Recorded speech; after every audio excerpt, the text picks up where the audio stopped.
Yes, nongeye kubasuhuza kandi mbifurije kugira igitondo cyiza nshuti bakunzi ba Ibendera TV. Kanizere ko amwageze ijoro ryiza, nkomeje rero kubifuriza kugira icyumweru cyiza. Turi mu gitondo cya mbere, turi mu gitondo cya kare kuri iki cyumweru tariki 22 Gashyantare muri uyu mwaka w'ibihumbi 2026. Turamutse rero twe dufite imbaduko, twinjiye kandi makuru yo muri iki gitondo.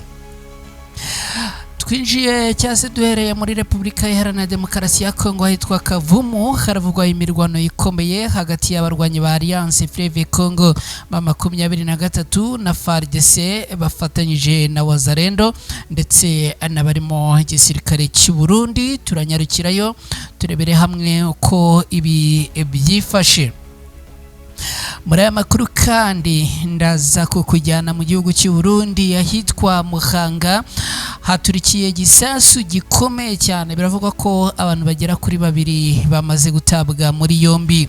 Muri aya makuru kandi uraza kunyemerera nkubwire cyase tugaruke ku masasu akomeye cyane yumvikanye mu misozi yegereye Minembwe muri Kivu y'Amajyepfo muri Repubulika Iharanira Demokarasi ya Kongo. Muri aya makuru kandi uraza kunyemerera nkujyane Kavimvira, ni muri Kivu y'Amajyepfo muri teritwari ya Uvira. Abantu bagera kuri 3 bashimuswe, bakaba bashimutiwe hafi y'umupaka wa Repubulika Iharanira Demokarasi ya Kongo n'u Burundi. Abaturage bakaba barimo gutabaza bavuga ko ari igikorwa giteye ubwoba. Muri aya makuru kandi uraza kunyemerera tugaruke mu gihugu cy'u Burundi, mu mujyi wa Bujumbura. Abanyamakuru bagera kuri 2 batawe muri yombi ubwo bari bari mu kazi kabo. Hari ibibazo bari barimo bakurikirana ngo bijyanye n'ubutaka. Ibi byose turabyinjiramo ku buryo burambuye. Hano ni ku Ibendera TV, reka nizere ko meze neza. Hanyuma amwese nkomeje kubifuriza kugira icyumweru cyiza. Niba ufite gahunda yo kujya gusenga, uze kugira amasengesho meza. Niba ufite izindi gahunda uteganya kwinjiramo, uze kugira gahunda nziza uyu munsi. Ndongera kukwibutsa ko niba wamaze kugera hano unkorere like, hanyuma niba ari bwo bwa mbere ugeze hano ku Ibendera TV unkorere subscribe, uraza kuba ugize neza cyane. Reka ibintu tubigenze gutya rero, hanyuma mu kanya gato ngaruke twinjira muri aya makuru ku buryo burambuye.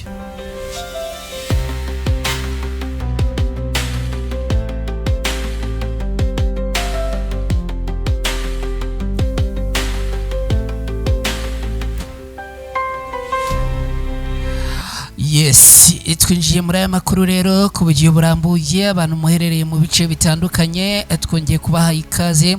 Abari mu gihugu cy'u Rwanda, bari muri Repubulika Iharanira Demokarasi ya Kongo, by'umwihariko abantu muri ku mugabane wa Afurika, mwese mudukurikira tubifurije kugira ibihe byiza. Abari ku yindi migabane, Leta Zunze Ubumwe za Amerika, abari mu Burayi n'ahandi, namwe tubahaye ikaze muri aya makuru. N'amakuru yo muri iki gitondo cyase muri uru rukerera twinjiyemo. Tuyihuse ahitwa Kavimvira, imirwano ikomeye yongeye kubura hagati y'abarwanyi ba Alliance Fleuve Congo ahitwa Kavumu. Ahitwa Kavumu, imirwano ikomeye hagati ya Alliance Fleuve Congo M23 na FARDC abongeye gutana mu mitwe. Ni mu ntara ya Kivu y'Amajyepfo muri Repubulika Iharanira Demokarasi ya Kongo, mu gace ka Kavumu gaherereye muri teritwari ya Kabare. Hongeye kumvikana urusaku rw'amasasu y'imbunda hagati y'ihuriro Alliance Fleuve Congo M23 n'ingabo zo ku ruhande rwa leta ya Congo FARDC zifatanyije n'umutwe wa Wazalendo ndetse n'igisirikare cy'u Burundi.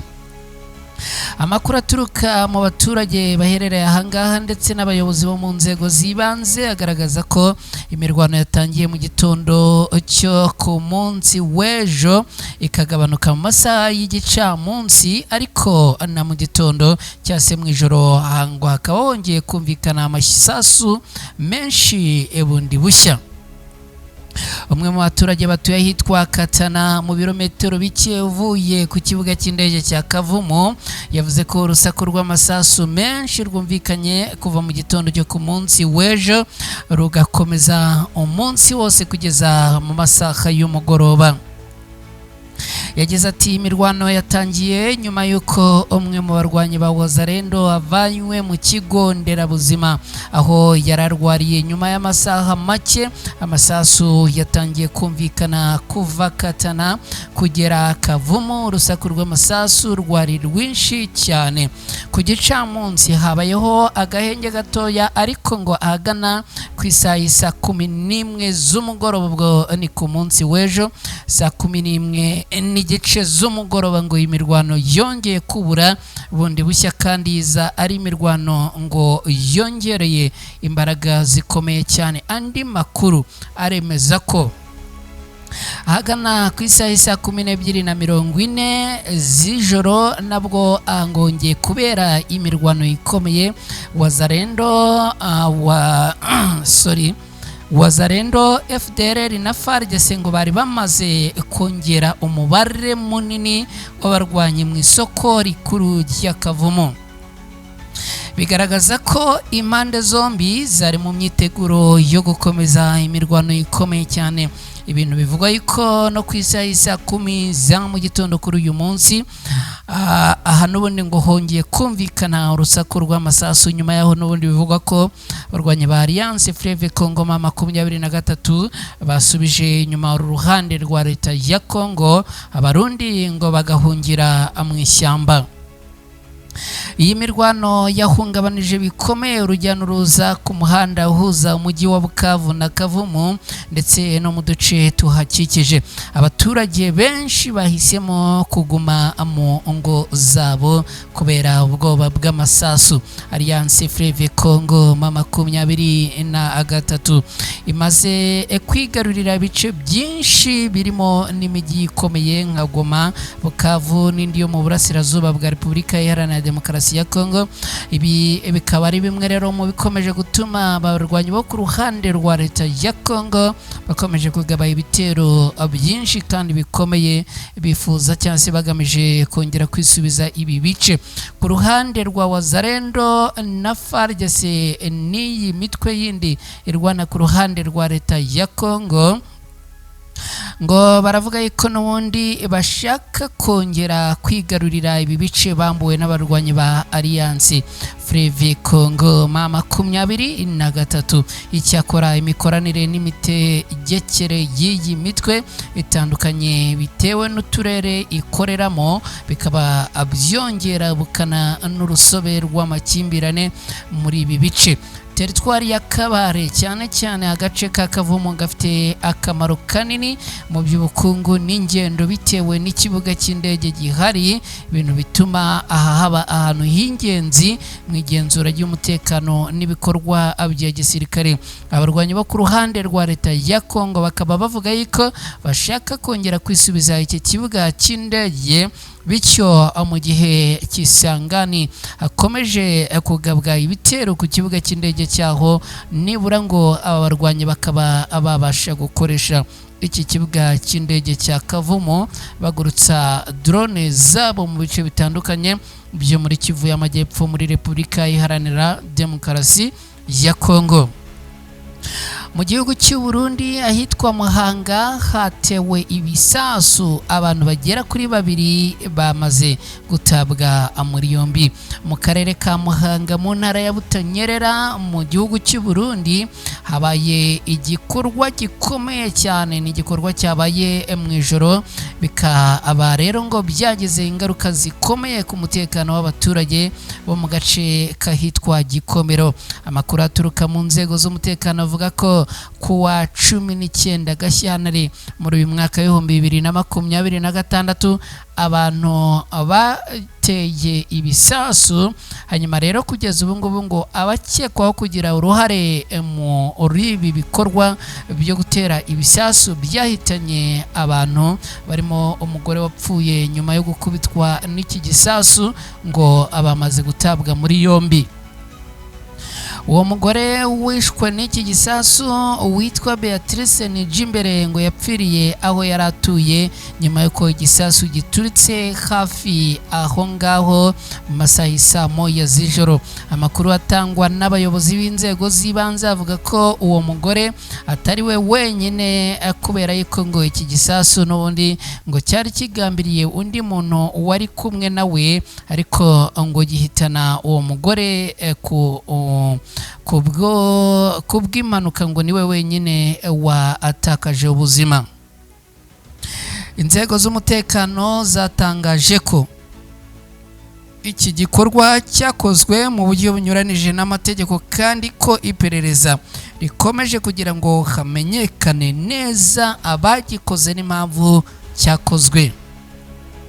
Kugeza ubu tuvugana, amakuru aravuga ko abantu bagera kuri 2 bakekwaho kugira uruhare muri iki gikorwa bahise bafatwa n'igipolisi, ubu bakaba bari mu maboko y'inzego z'umutekano mu gihe iperereza ari gikomeje. Abayobozi b'inzego z'ibanze bemeza ko hari indi myanzuro izatangazwa mu gihe iperereza rizaba ryarangiye.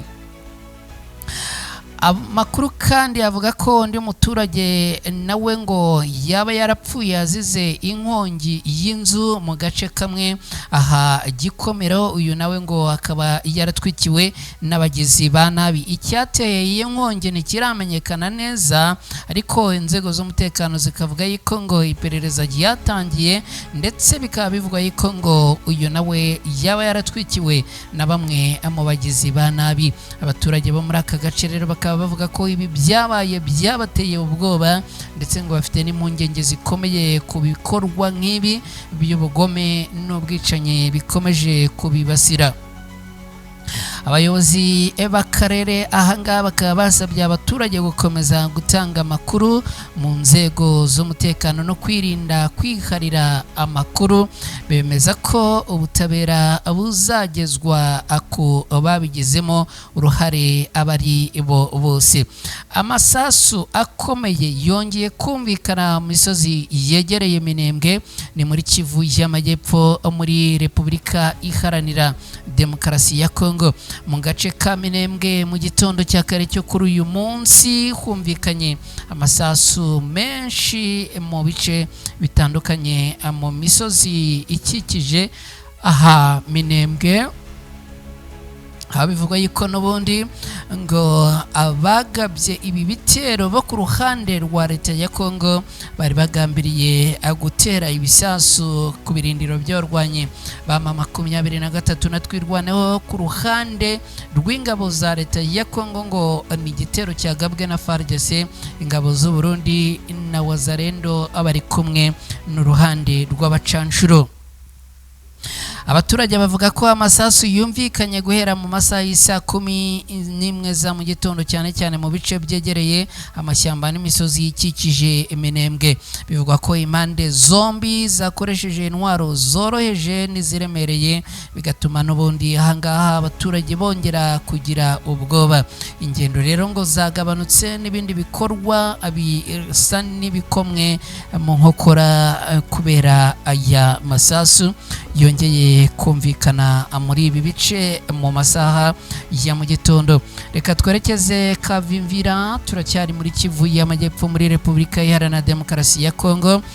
Abantu 3 bashimuswe, bakaba bashimutiwe hafi y'umupaka wa Repubulika Iharanira Demokarasi ya Kongo n'u Burundi. Abaturage bakaba barimo gutabaza. Amakuru aturuka aha muri ibi bice aravuga ko mu gace ka Kavimvira hafi y'umupaka uhuza Burundi na Repubulika Iharanira Demokarasi ya Kongo habereye ibikorwa by'ubushimusi, ibikorwa bikomeye. Amakuru akavuga ko abantu 3 bashimuswe mu ijoro ryakeye. Kugeza ubu ngo ntiharamenyekana neza ababikoze, ariko n'abashimuswe ngo ntibiramenyekana aho baherereye nuko ubuzima bwabo bwifashe kugeza ubu ngubu. Amakuru aturuka mu baturage bo muri Kavimvira avuga ko abagabo 2 n'umusore umwe bashimuswe muri iri joro ryakeye. Aba bantu bitwaje intwaro bivuga ko baje babasanga mu ngo zabo bakuyemo ku ngufu, maze bakabajyana ahantu hatazwi hataranamenyekana kugeza ubu ngubu. Abatanga buhamya twavuganye cyangwa se abaduhaye amakuru bavuze ko aba bashimuswe batigeze bongera kuboneka, kandi kugeza ubu ngo imiryango yabo iri mu mihangayiko, ni mu ngenge zikomeye kubera ko ngo nta makuru yizewe arajya agaragara ku buzima bw'abantu bashimuswe. Baravuga yuko ngo bashobora kuba bishwe, abandi bakavuga yuko ngo bashobora kuba bafungiye ahantu batazi. Iyi miryango rero ikaba ikomeje gutabaza imiryango mpuzamahanga n'ubuyobozi bwite bwa leta guhagurukira iki kibazo cy'umutekano muke mu bice bitandukanye, cyane cyane aha muri Kivu y'Amajyepfo muri Repubulika Iharanira Demokarasi ya Kongo. Reka twerekeze mu gihugu cy'Ubujumbura. Abanyamakuru bagera kuri 2 bafashwe bari mu kazi kabo, bakaba batawe muri yombi mu murwa mukuru wa Bujumbura mu gihugu cy'u Burundi ku munsi w'ejo tariki 20 Gashyantare muri uyu mwaka w'2026. Abanyamakuru bagera kuri 2 bakorera ikinyamakuru Jimbere bafashwe ubwo bari gutara inkuru ku makimbirane y'ubutaka amaze imyaka 21 yose mu gace kamwe k'umurwa mukuru w'iki gihugu cy'u Burundi.